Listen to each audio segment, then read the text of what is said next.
Have you ever thought about why cherubims and seraphims are one of the most mentioned and important classes of angels in the Bible? Though they are the highest-ranking classes of angels in heaven, do you really know the detailed difference between the two sets of angels? The first and easiest difference between cherubims and seraphims is their appearance. The cherubim are described as having a composite appearance with four faces, one of a man, an ox, a lion, and an eagle. This suggests they represented the totality of God's creation and power over it. In contrast, the seraphim are described only as winged, fiery beings. Their name itself stems from the Hebrew word for burning. While cherubim are not explicitly said to have wings, seraphim have 6 wings, 2 to cover their face, 2 to cover their feet, and 2 for flying.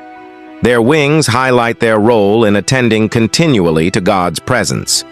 In terms of their roles, the cherubim are depicted primarily as guards, as at the first time the Bible mentioned them, they were stationed at the entrance to Eden after Adam and Eve's fall in Genesis 3 verse 24, and embroidered on the veil separating the Holy of Holies in Exodus 26 verse 31.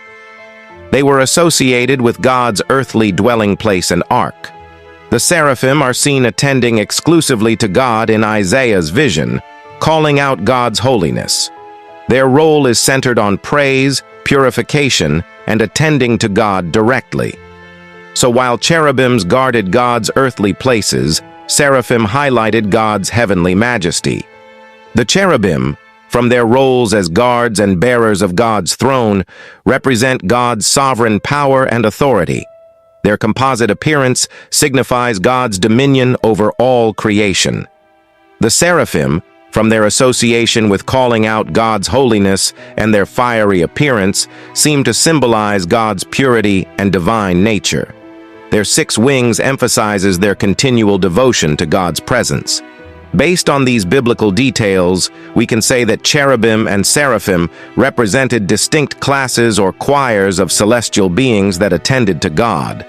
While both bore witness to God's power, the cherubim focused more on God's earthly reign as guards and throne bearers.